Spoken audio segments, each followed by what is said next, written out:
Morning students. कल हमने AIIMS of education पढ़ा था।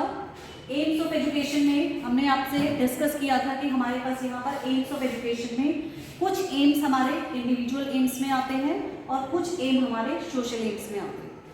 सबसे पहले एक बात होती है कि कुछ हमारे जो एजुकेशनिस्ट हैं उन्होंने ये कहा है कि इंडिविजुअल एम्स जो हैं वो हमारे लिए ज़्यादा इम्पॉर्टेंट हैं बजाय कि हमारे सोशल एम्स, जिसमें कि हमारे रूसो, फ्रॉबेल और पेस्टोलॉजी एजुकेशनिस्ट आते हैं। और कुछ एजुकेशनिस्ट हमारे ऐसे हैं जैसे हमारे नन हो गए, बागले, डीवी, ये ऐसे एजुकेशनिस्ट हैं जिनका मानना है कि हमारे सोशल एम्स ज़्यादा इम्पॉर्टेंट हैं। जबकि अगर हम यहाँ देखें कि एक जो इंडिविजुअल है, जैसे मैं या आप, हम इंडिविजुअल में काउंट होते हैं।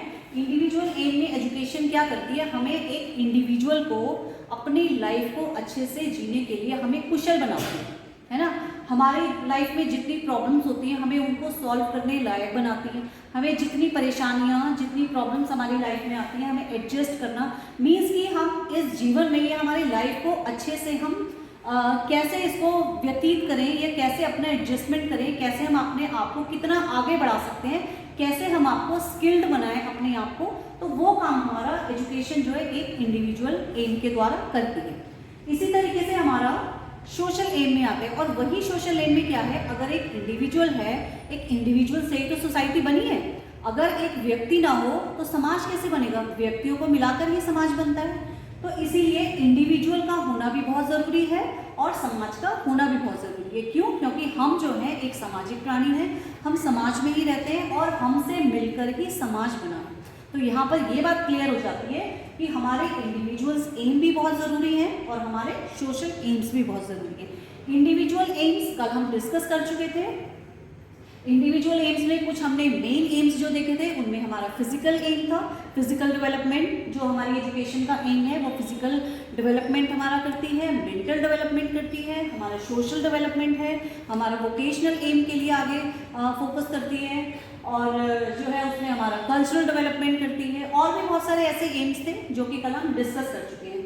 आज हम जो है सोशल एम्स के बारे में डिस्कस करेंगे कि एक सोशल रूप में, जैसे इंडिविजुअली तो एक पर्टिकुलर हमारे लिए हो गया, अब सोशल के लिए सोसाइटी, पूरे समाज के लिए जो है हमारे एम्स ऑफ एजुकेशन क्या काम करें। तो सबसे पहले जो हमारा पहला एम है वो हम इसको भी हमने कल थोड़ा डिस्कस किया था, आज इसको दोबारा कर लेते हैं। Establishment of healthy society. जैसे कि हमने कल बात करी थी कि एक हेल्दी सोसाइटी, एक जो हेल्दी इंसान होता है, क्या उसको किसी दवाई की ज़रूरत है? आप डॉक्टर के पास कब जाते हैं? हम डॉक्टर के पास तब जाते हैं जब हम बीमार होते हैं। तो हमें ज़रूरत है, मीन्स हमें दवाई की ज़रूरत है। तो हमें दवाई की ज़रूरत क्यों है? इसका मतलब क्या है कि हम बीमार हैं। तो यहाँ पर कहना है कि establishment of healthy society means की एजुकेशन का एम है कि हमें अपनी सोसाइटी को हेल्दी बनाना है। अब बनाना है का क्या मतलब है कि हमारी सोसाइटी हेल्दी नहीं है। क्यों हेल्दी नहीं है? क्योंकि उसमें बहुत सारी बुराइयां हैं। अब अगर हम एक एग्जाम्पल लें, जैसे कि हम हमेशा से देखते आए हैं कि बेटी बचाओ बेटी पढ़ाओ वाला एग्जाम्पल है। हम हमेशा से कहते आए हैं ना कि बेटी बचाओ और बेटी पढ़ाओ। तो हम ऐसा क्यों कह रहे हैं? इसका मतलब कि बेटियों को नहीं हम बचा पा रहे हैं और बेटियों को नहीं पढ़ा पा रहे हैं। इसका मतलब कहीं ना कहीं कोई कमी है हमारे अंदर, या हमारे समाज में ये कमी है जो कि हम उसको सुधारना चाह रहे हैं। कि हमें जो है, हमारा कहना है कि बेटी बचाओ बेटी पढ़ाओ, इस कार्यक्रम को हमें डेवलप करना है, तभी हमारा जो है समाज जो है हेल्दी बनेगा। इसी तरीके से बहुत सारी बुराइयां हमारे समाज में हैं जो कि एम्स ऑफ एजुकेशन के थ्रू, एजुकेशन का ये उद्देश्य है कि जैसे कि ये तो एक छोटा सा एग्जाम्पल है बेटी वाला, तो इसी तरीके से हमारे समाज में बहुत सारी बुराइयां हैं, जैसे कि पर्दा प्रथा है, विधवा पुनर्विवाह है ना, और ऐसी छोटी छोटी ये हमारा स्वच्छता अभियान है। जैसे कि हम हमेशा नारे देते रहते हैं कि स्वच्छ भारत, ये स्वच्छ करो, पर्यावरण को स्वच्छ रखो, लेकिन फिर भी रखो का क्या मतलब है? इसका मतलब है नहीं। तो हमें उस पर काम करना है।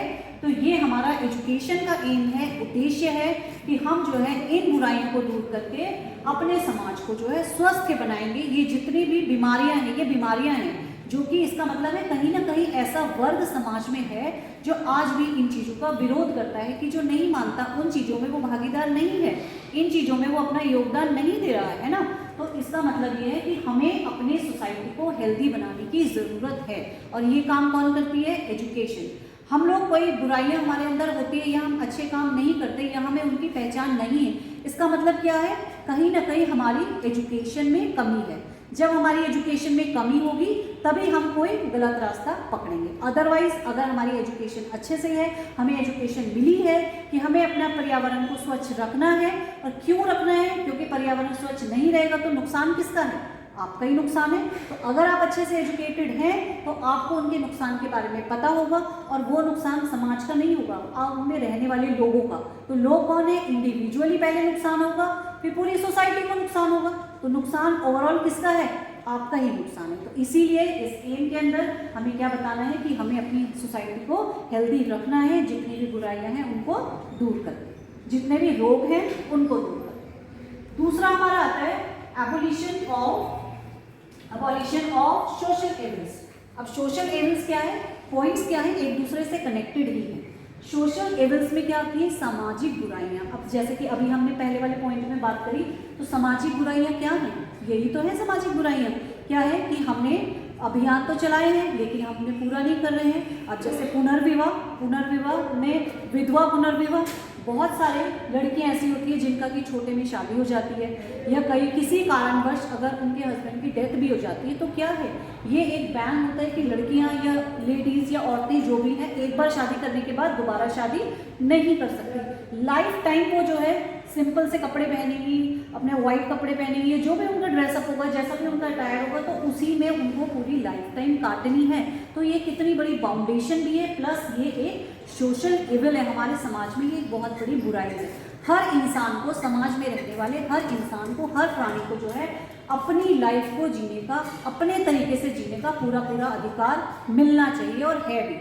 तो ये हमारे समाज की एक बहुत बड़ी बुराई है। उसी तरीके से हमारा स्वच्छता अभियान है। स्वच्छता अभियान के नारे हम सभी लगाते हैं कि पर्यावरण दिवस है, पेड़ लगाओ, ये लगाओ, लेकिन हम फिर भी देखते हैं कि पेड़ों को काटने में कोई कमी नहीं है।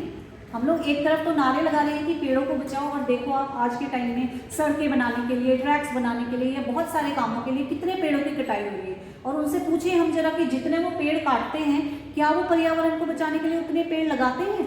तो ये भी हमारे समाज की एक बहुत बड़ी बुराई है। पर्दा प्रथा क्या है? आपने देखा होगा कई गाँव में कितने लंबे लंबे घूंघट जो है लेडीज अपनी शक्ल नहीं दिखाती, फेस नहीं लगाती, भले ही वो कहीं गिर जाए, लुढ़क के गिर जाए या चोट लग जाए, वो कुछ नहीं, लेकिन उन्हें जो है घूंघट में ही, पर्दे में ही रहना है, उनको बाहर वो नहीं निकाल सकते। तो ये भी हमारे समाज की बुराई है। इस तरीके से ये तो एक एग्जाम्पल्स हैं, 2-4 छोटे, लेकिन अगर आप देखेंगे इनको तो इसी तरीके की बहुत सारी बुराइयां हमारे समाज में हैं जिनको कि दूर करने की ज़रूरत है।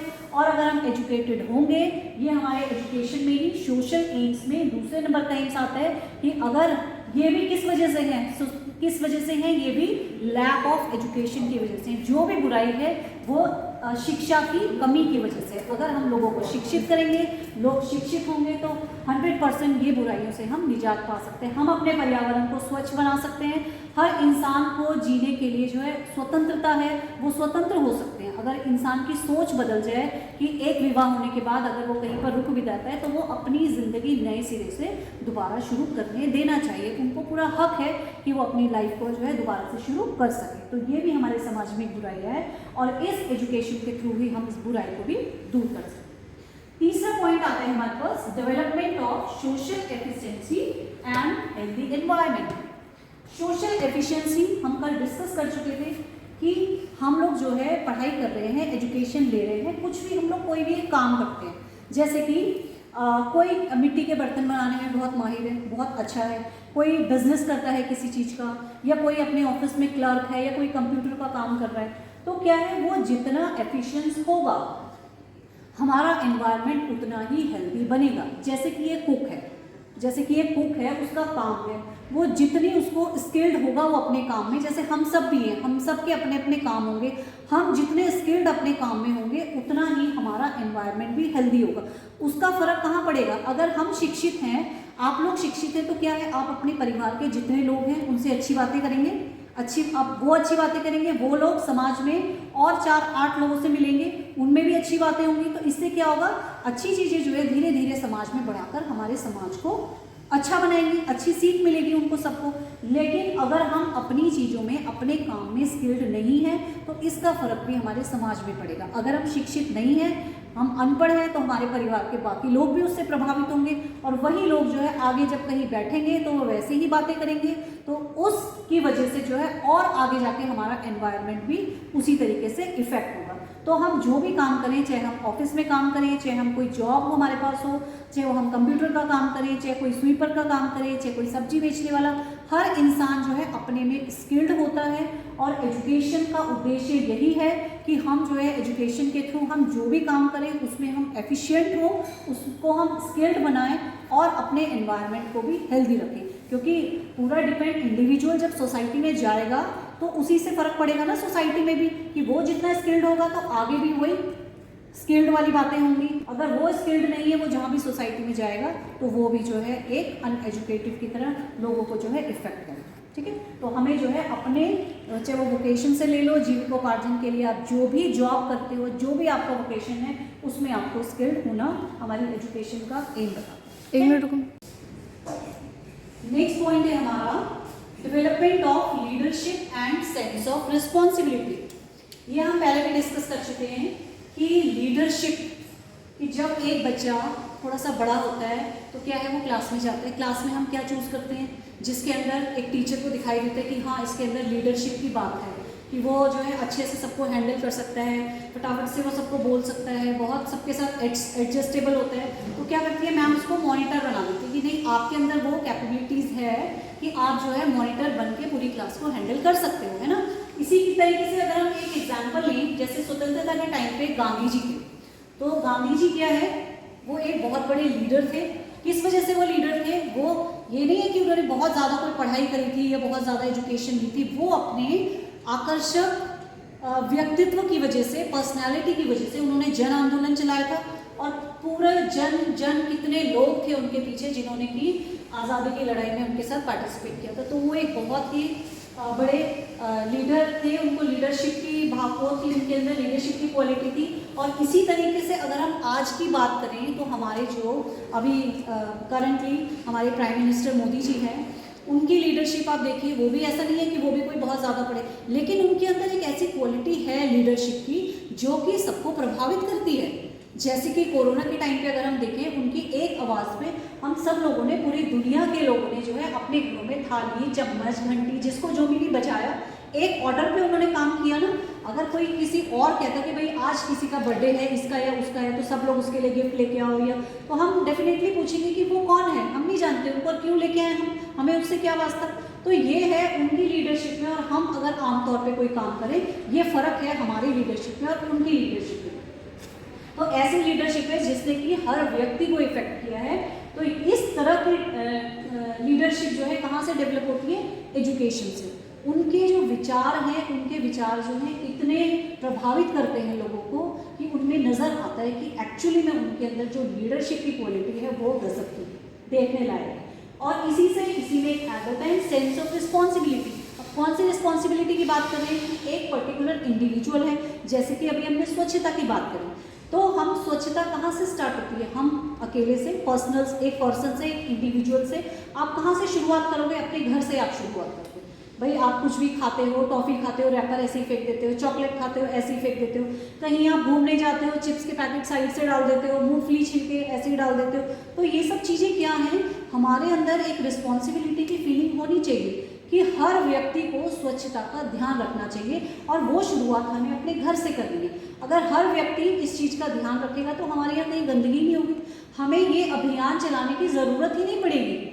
क्यों ज़रूरत पड़ रही है हमें अभियान चलाने की, क्योंकि लोगों ने इतनी गंदगी रखी हुई है, इतनी गंदगी मचा रखी है सब जगह कि हमें उसके लिए स्पेशली अभियान चलाने पड़ते हैं। और आप देखो गंगा सफाई का जो अभियान था, कितना कूड़ा उसमें, कितना लोगों ने, वैसे गंगा जो है हमारी पवित्र नदी है जिसमें कि सब डुबकी लगाते हैं, जिसको हमें साफ रखने की कितनी बड़ी रिस्पॉन्सिबिलिटी है, लेकिन लोगों को फिर भी नहीं समझ आता। फिर भी जो है वहाँ पे आप देख सकते हैं कि कितनी गंदगी वहाँ पर हमेशा से रहती है, और स्पेशली उनके लिए बड़े बड़े अभियान चलाए जाते हैं कि जो है इस तरीके से हमें स्वच्छता रखनी चाहिए। तो ये फीलिंग हमारे अंदर, हमारे इंडिविजुअली एक पर्सन से, एक बच्चे से आएगी, और शुरू से ही हमें बच्चों में ये भावना, सेंस ऑफ रिस्पॉन्सिबिलिटी की फीलिंग जो है डेवलप करनी चाहिए कि आपको जो है स्वच्छता पे स्पेशली ध्यान देना है, अपने आसपास सफाई रखनी है, अपने घर में सफाई रखनी है, और जहां आप जाएं वहां पर भी आप सफाई बनाए रखें। तो ये आता है हमारा, ये भी हमें कौन सिखाता है, एजुकेशन। जो व्यक्ति एजुकेटेड होगा उसको पता होगा कि हमें स्वच्छ रखने से हमें क्या फायदे हैं। ये नहीं हम हमेशा दूसरों की ना सोचें कि मेरा घर साफ रहे और दूसरों के घर में हम गंदगी रखें, नहीं, मैं अपने घर को साफ रखूं और बाहर जाकर मैं गंदगी फैला सकता हूं, नहीं, ये फीलिंग नहीं होनी चाहिए। हम सबके अंदर ये रिस्पॉन्सिबिलिटी होनी चाहिए कि हम हर जगह को अपना समझ के, हमारा ही समाज है और हम उस समाज का ही हिस्सा हैं, हम भी उसी समाज में रहते हैं। बाहर अगर गंदगी है तो वहाँ से कीटाणु मच्छर उड़ के आपके घर भी तो आ सकते हैं, आपको भी तो इन्फेक्टेड कर सकते हैं, आप भी बीमार हो सकते हो, है ना। तो ऐसा कोई ज़रूरी नहीं है कि वो आपकी गंदगी ही आपको इफेक्ट करेगी, दूसरी जगह से भी इफेक्ट करेगी। तो इसीलिए पूरे समाज की, अपने आस पड़ोस की पूरी सफाई की रिस्पॉन्सिबिलिटी भी आपकी ही है। इसको हम कह सकते हैं सेंस ऑफ रिस्पॉन्सिबिलिटी, ठीक है। नेक्स्ट पॉइंट है हमारा डेवलपमेंट ऑफ सोशल सिविलाइजेशन। अब सिविलाइजेशन में क्या है, जैसा कि आपको पता है हमारे देश में विभिन्न धर्मों के लोग रहते हैं, विभिन्न संप्रदायों के लोग रहते हैं, अलग अलग सभ्यता है। हम लोग कुछ हिंदू हैं, कुछ मुस्लिम हैं, कुछ पंजाबी हैं, कुछ सिख हैं, कुछ ये हैं, सब लोग क्या करते हैं, अपनी अपनी सभ्यता को संजोकर रखते हैं और रखना चाहिए। जो एजुकेटेड लोग होते हैं, हमारी एजुकेशन का क्या काम है कि हमारे जो कल्चर है हम उसको संजो के रखें। आपके कुछ कल्चर होंगे, आप होली, दिवाली, ईद और बहुत सारे जो त्यौहार हैं किस तरीके से मनाते हैं। आप जब छोटे रहे होंगे, आप तब से मनाते आ रहे होंगे ना, तो आप सीख कर आए थे कि मुझे होली कैसे मनानी है या दिवाली कैसे मनानी है, नहीं ना। कहाँ से मिला आपको वो कल्चर? आपके पेरेंट्स ने आपको सिखाया, आपके पेरेंट्स को उनके पेरेंट्स ने सिखाया और उनके पेरेंट्स को उनके पेरेंट्स ने सिखाया। तो कहीं ना कहीं वो एजुकेशन उनके साथ रही है और उस एजुकेशन के थ्रू उन्होंने अपनी संस्कृति को बचा कर रखा और जनरेशन टू जनरेशन जो है वो अच्छी सीख, अच्छी बातें जो है अपने अगली जनरेशन को पहुंचा रही है, ताकि वो एजुकेटेड होकर और एजुकेशन उनको अच्छी मिलती रहे, अच्छा कल्चर को रखें और उसी चीज़ को जो है वो आगे अपनी अगली जनरेशन को ट्रांसफर करें। तो ये हमारे एम्स ऑफ एजुकेशन में आते हैं। ये हमने सोशल एम्स के बारे में हमने डिस्कस किया, जिसमें मैं एक बार इसको रिपीट कर देती हूँ। सबसे पहला हमारे पास था establishment of healthy society, second हमारे पास था abolition of social evils, third हमारा था development of social efficiency and healthy environment, fourth हमारा था development of leadership and sense of responsibility, and fifth and last is development of social civilisation. ठीक है, तो ये हमारे डिस्कस यहाँ पर खत्म होता है। हमने एम्स ऑफ एजुकेशन में इंडिविजुअल एम्स और सोशल एम्स को हमने आज डिस्कस किया और यहाँ पर ये आपका कंप्लीट हो जाता है। नेक्स्ट में हम स्कोप ऑफ एजुकेशन को कंटिन्यू करेंगे, उस पर हम डिस्कस करेंगे। Thank you.